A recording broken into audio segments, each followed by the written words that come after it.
Hello and welcome to the Stacey West EFL Fantasy Football League show, the show that we enjoy making much more than you enjoy watching. And if you enjoy watching it a lot, we still enjoy making it more than you do. This is giving Chris and I, and I'll introduce him in a minute. He's over that side even. It gives Chris and I immense pleasure all the way through the weekend, and we learn about football as we go along. So first of all, let me introduce my co-host.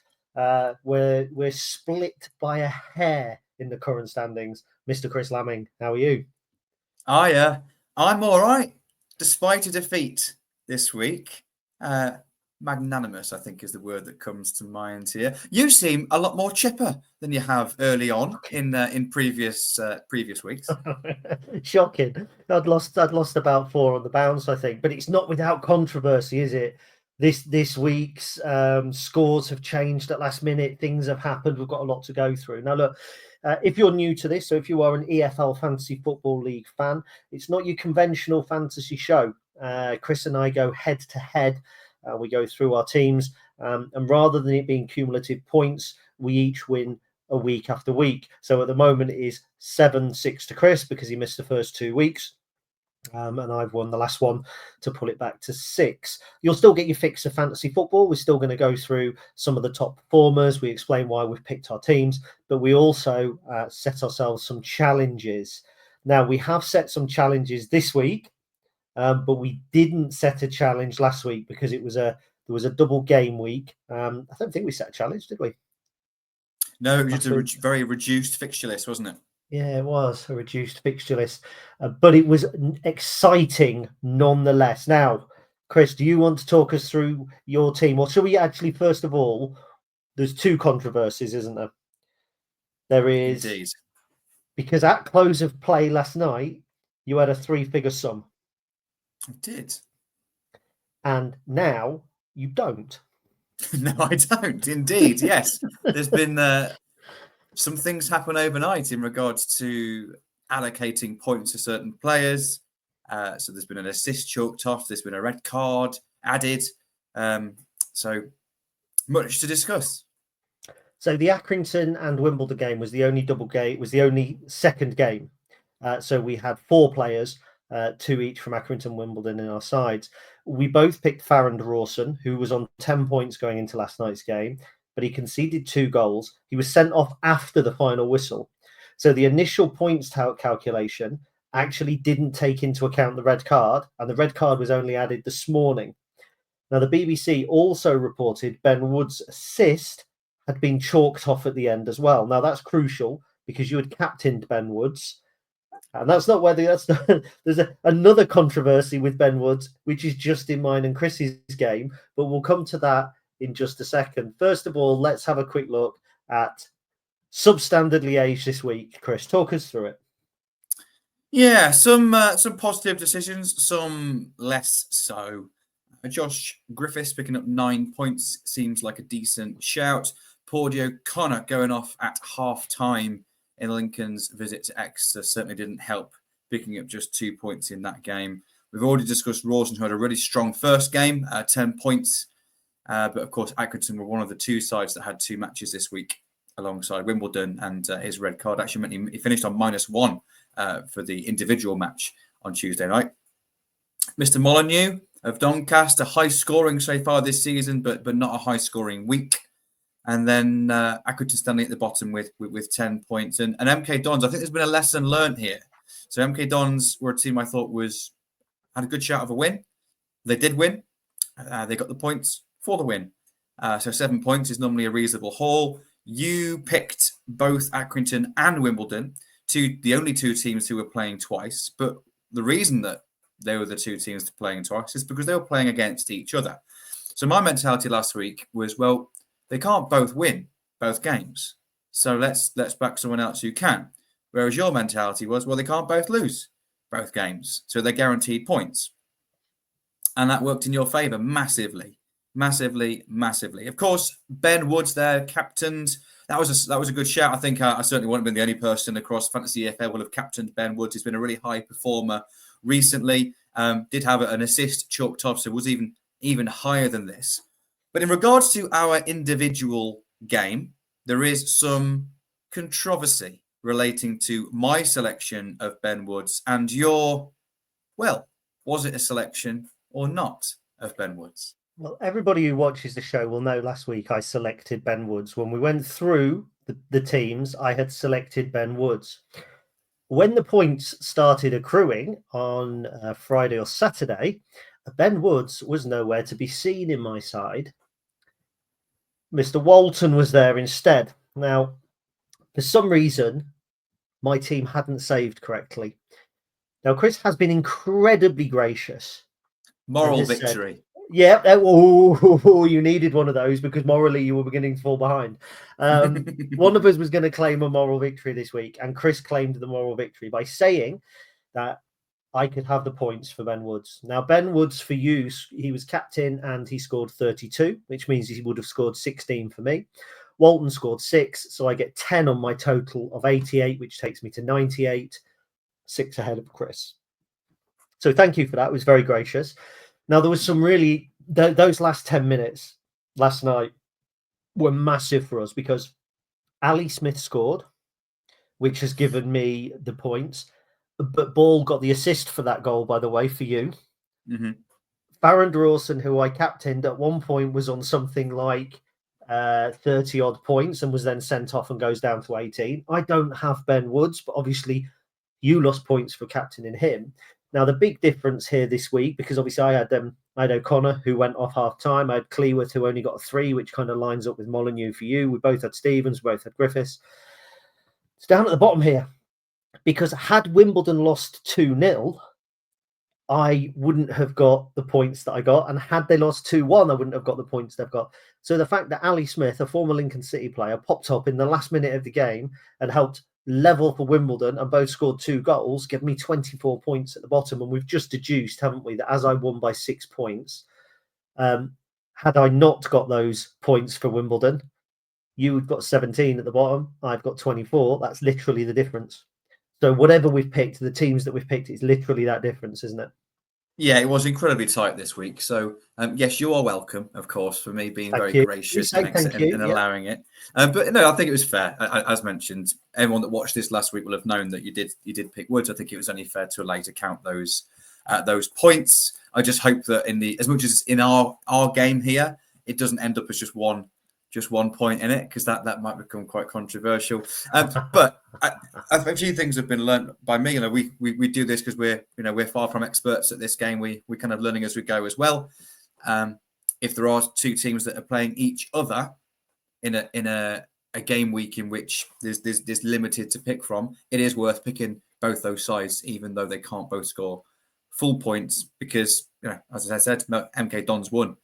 Yet they still got fewer points than both Accrington and Wimbledon, who played twice and didn't win both games. So that's lesson learned. It was a freak result in 2-2, though, wasn't it? Had Wimbledon lost 2-0.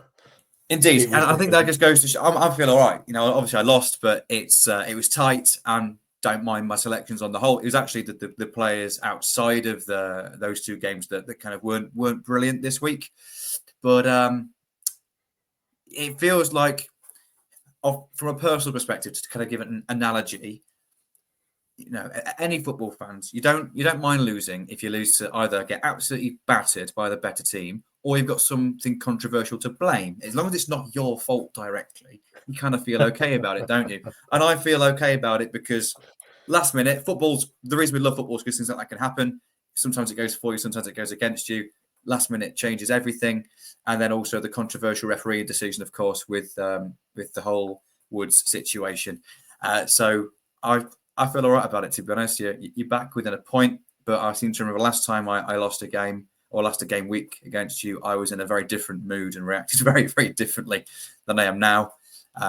We'll see how it goes next week, of course. It was the 5th on the spin you'd lost, though, the last time you lost a game against me.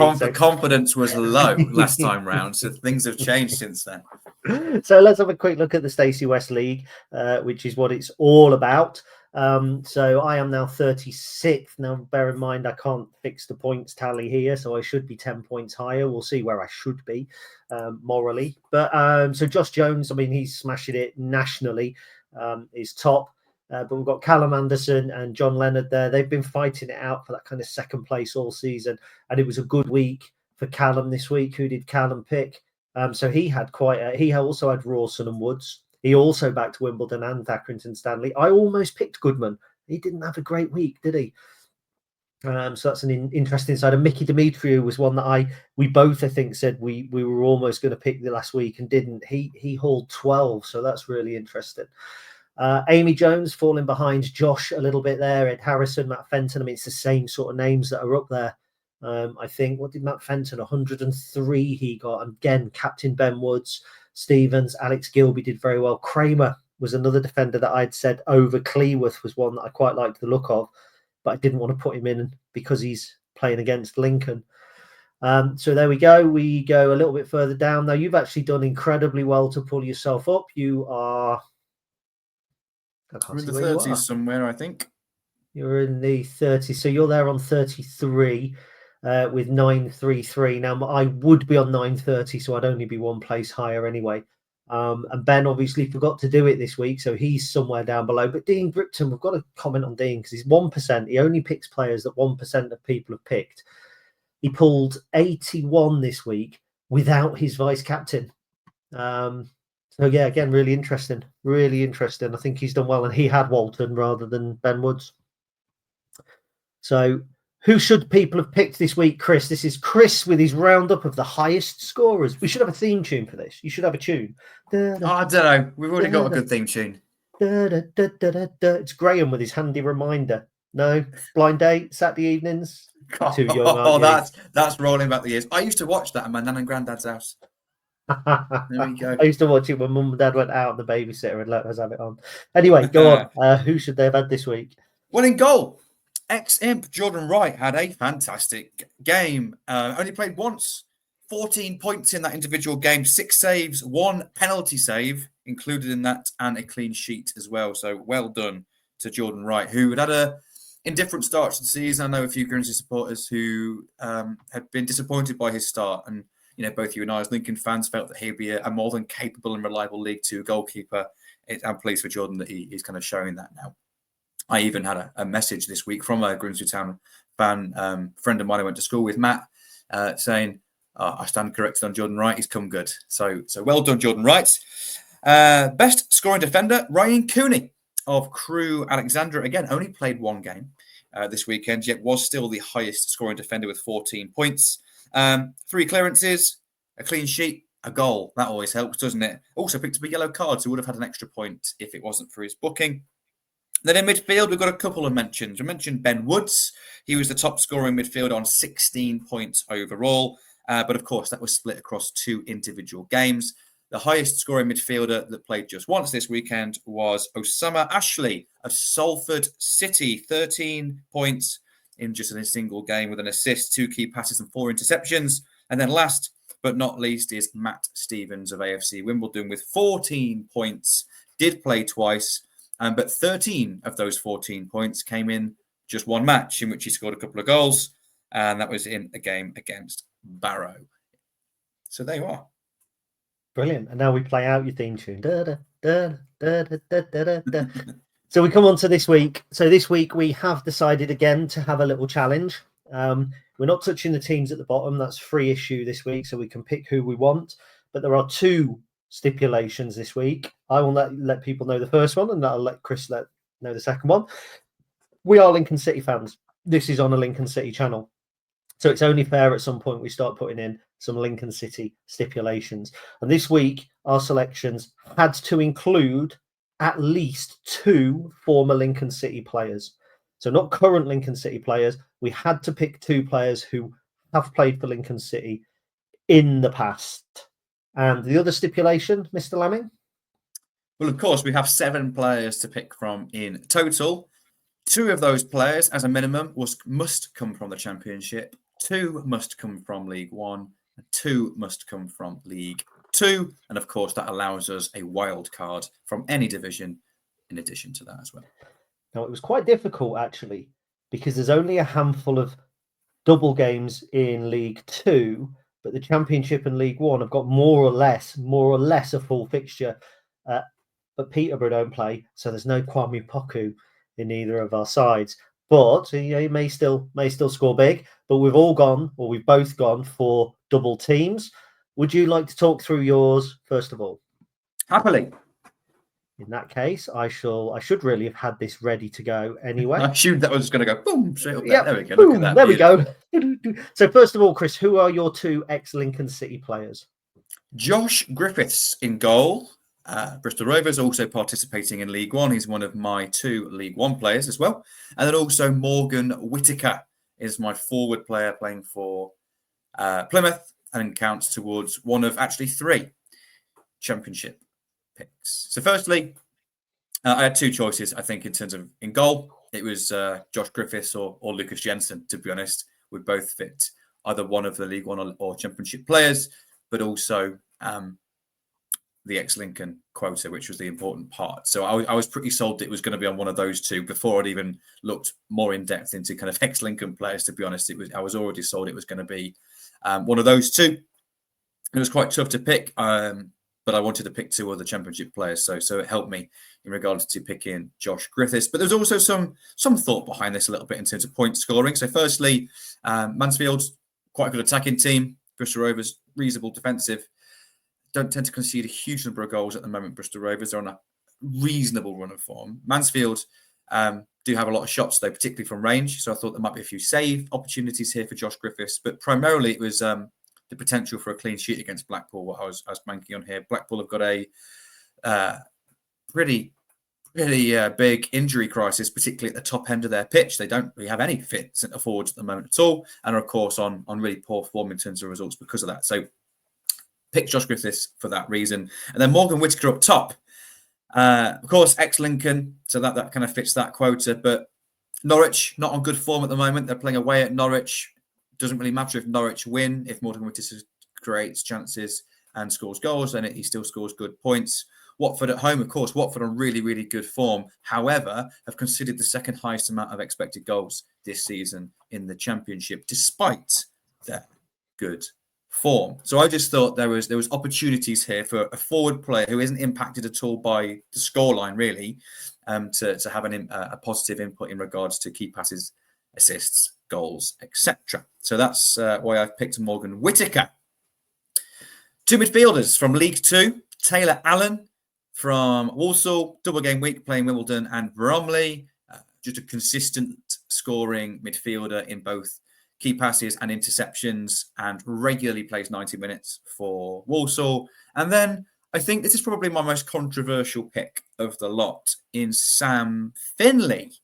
Sam Finley has been injured for the majority of the season, has just recently come back into the Tranmere side, has played half a game, then 90, 90, 90. In those, he got a point, 4 points, 4 points, and 13, averaging 5.5 points, and has most recently scored really well for both interceptions and key passes. So if you can score points for both of those elements as a midfielder, I tend to find that's a real positive. I was struggling to find many options to pick a second League Two player, to be honest with you, because, as mentioned, there aren't many double game weeks in League Two. So there was only 4 teams, I believe. Maybe slightly more than 4. But there's not many teams that are playing twice this weekend. So Sam Finley's in there, hoping he'll play twice. Cheltenham, inconsistent side. Wimbledon at home. Wimbledon are a good side, but they've got the fourth worst away record in League Two. And Tranmere are improved recently, particularly with Sam Finley back in the team. So I thought, bit of a wild card, but it might pay off. And then I've got a back three. Captain Mark Roberts of Barnsley playing 2 home games, Wigan and Reading. Wigan hardly ever score any goals, so hopefully of a clean sheet here. Reading will be a tough game, but I think Barnsley are also on reasonable good form at the moment. And a home game against a side mid-table, they've got a reasonable chance of getting a positive result here. I've gone for Mr. Struijk of Leeds. Swansea don't score many goals. They don't have many goals in their games. Their most goals contain 1s and 0s for both sides. I think Leeds are a better side than Swansea. And then Luton at home. So I'm hopeful there'll be a clean sheet or 2 in here for Mr. Struijk. And then finishing off with Harry Souttar, really, really consistently scoring. Centre-back playing for Sheffield United. 2 matches away at Coventry and Oxford at home. Coventry, of course, managerless as it stands. Can't see them improving under Frank Lampard if he does happen to go there. And then Oxford at home, I just think, as well as Oxford have done so far this season, Sheffield United have got a good opportunity to get 2 positive results here. And they have only conceded 1 goal in their last 4 games. At the bottom, I've backed Leeds as for the reasons really mentioned by picking Mr. Stroke. And then I've also gone for Birmingham City. 2 winnable away games, despite Exeter having the best defence in League One in terms of goals conceded. They haven't got the best defence in League One in terms of actual chances conceded and expected goals. Birmingham City are, frankly, superb. By far the best team in League One. And I expect them to dominate both those games, to be honest.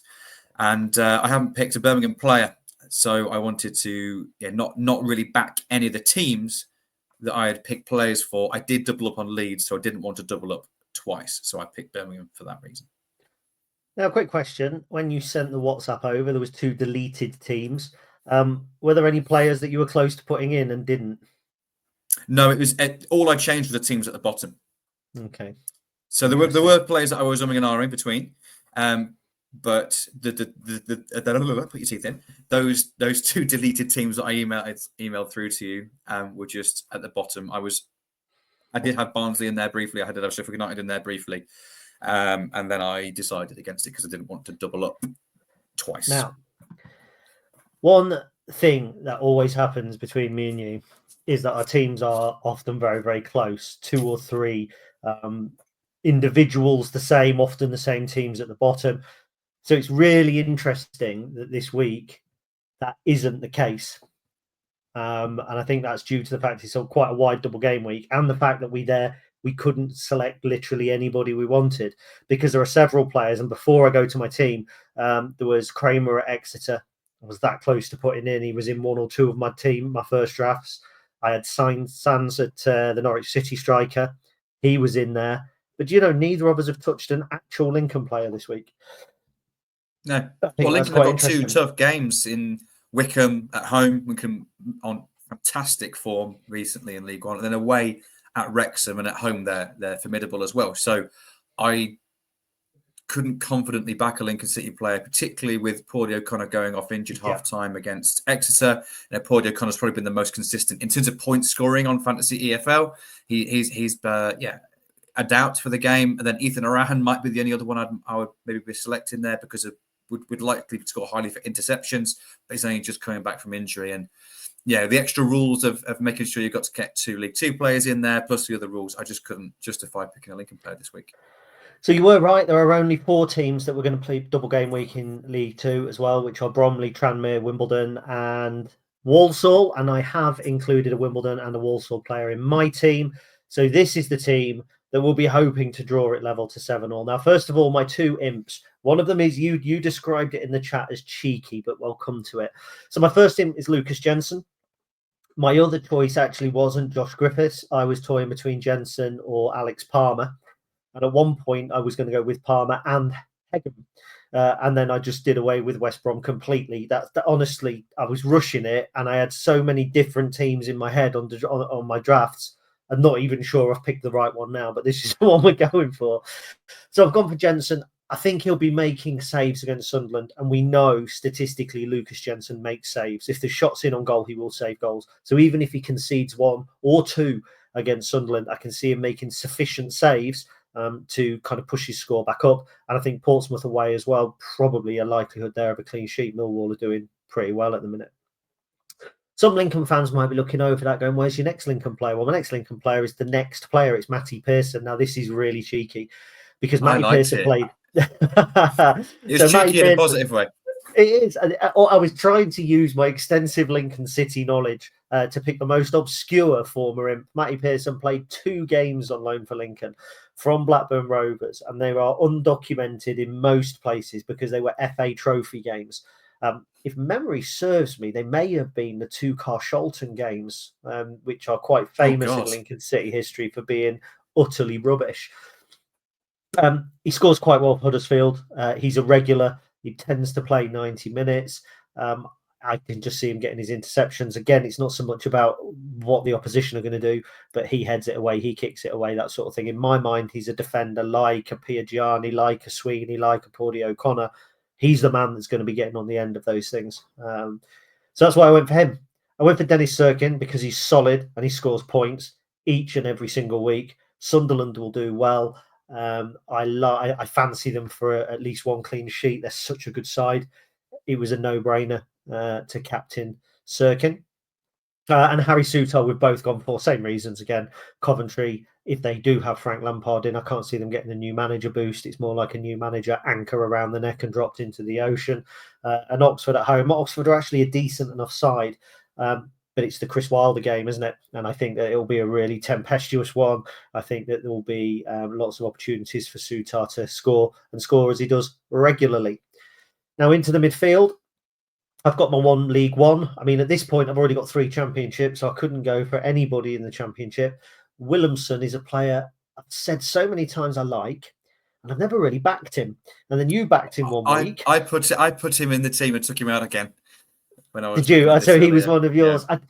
I just fancy Birmingham to, and I have doubled up on the teams at the bottom, to be fair, which is something I don't normally do. I fancy him to beat Shrewsbury, and I fancy them to get something against Exeter as well. Williamson tends to get the minutes for them. He tends to start the games. We've seen him firsthand. He's a powerful player.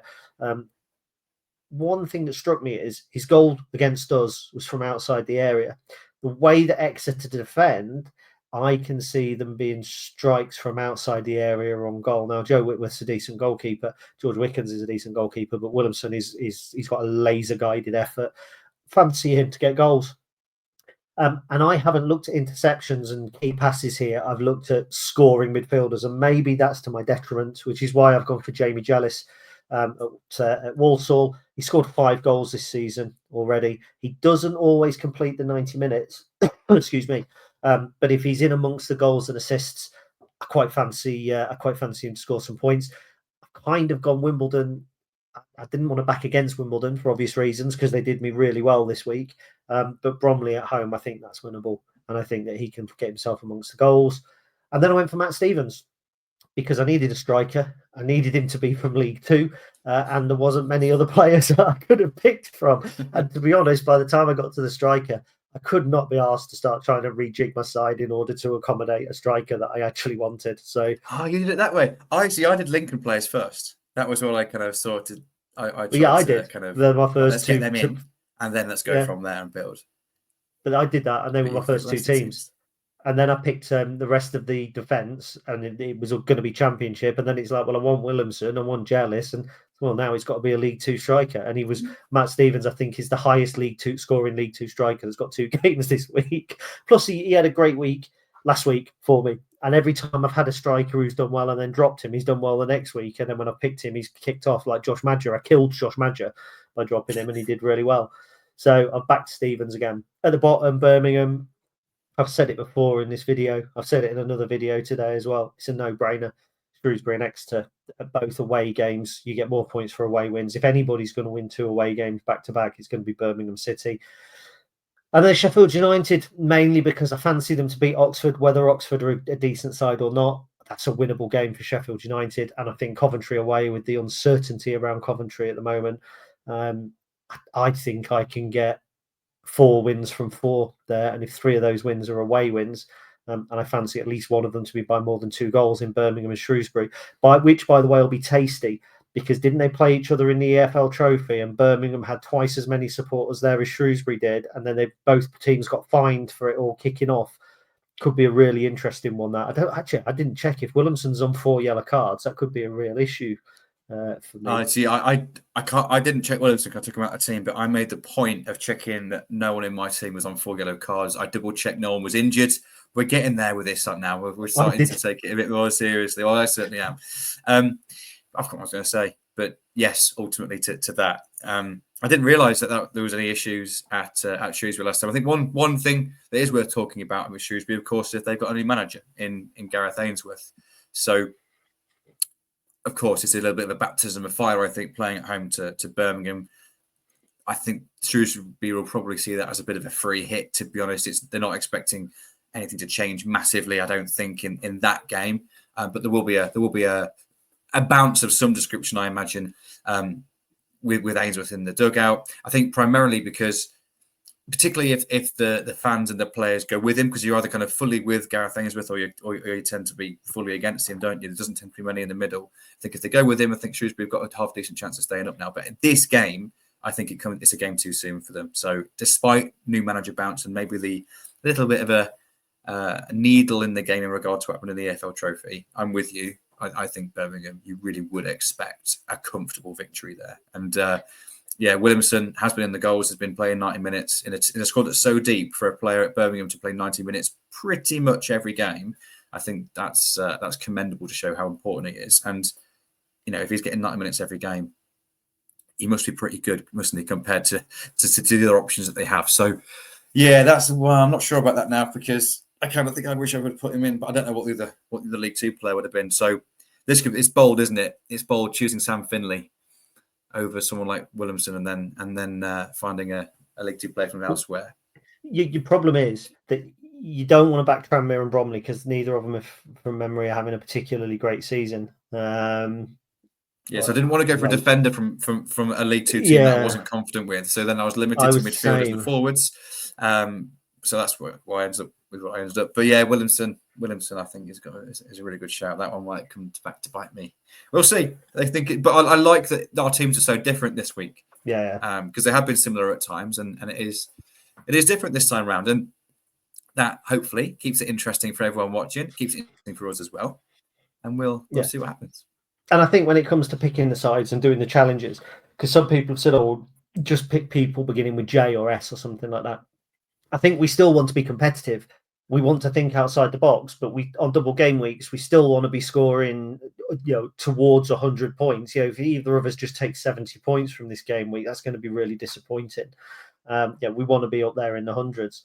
And I think both of us have got teams that have the potential to do that. And when you go through the players that have scored high in the week, it's different names every week. You pick the Salford defender, and how few people will have had the Salford defender. So it's making us think. And we're now in a fantasy league chat, aren't we? I feel like fantasy league royalty now. We're classed as I can't believe I was invited with some genuine experts and us. Yeah, and we've both so today we had to both mute it today, just because we didn't want to then pick. But I mean, I think because we have the stipulations, we don't then pick what those guys are picking, because those guys are aiming for top 500 in the country, and we're going is commendable, and we just wanted to try and beat each other. But I also didn't want to be influenced by anyone else. I like this to be my decision and my research, and you live and die by whether it's any good or not, don't you? You do. Right, so that was game week 15, I believe, and we're looking ahead to game week 16. It's now 7-6. This is looking crucial. I'm looking ahead to game week 21, where I've got that triple captain thing still to play, and you have obviously played yours and lost that week as well. So that was very much part of the learning the game, wasn't it? And I made a massive error. That was out of sheer desperation, because I'd lost a few on the bounce, and I was like, I need to do everything I can just to get a win back on board here, and didn't think it through at all. Lost that week anyway as well. I've learned since then, but I think that's almost like, as a manager at an actual football club, you've tried everything, you've changed your training methods, you've done everything you possibly can, and you think, well, we're going to have to change shape then. So that's a team that's gone from a little bit like when Mike Williamson went into Carlisle. And Mike Williamson is known for possession play, patient build-up, playing through the thirds, goes to Carlisle and goes, we can't have this, lads. We're in a spot of bother. Let's boom it for 90 minutes and be completely risk averse. And that's where they still are at the moment. So I was at that point back then. Lesson learned, but of course that's going to come back and bite me at some point in the not too distant future. But you get two over the season, don't you? It just reset at some point. I think you get one back. So Easter weekend, that's probably going to be a big one to play. So right, so thank you very much everybody for watching. If you do enjoy this and you're not a Lincoln City fan, still subscribe. You will get some Lincoln City notifications, but you don't want to miss this content because we enjoy making it so much that you must enjoy watching it, surely. Thank you to everybody who does interact and comment and all that sort of stuff. And all that remains to be said is up with Call and I. Up substandard Liège.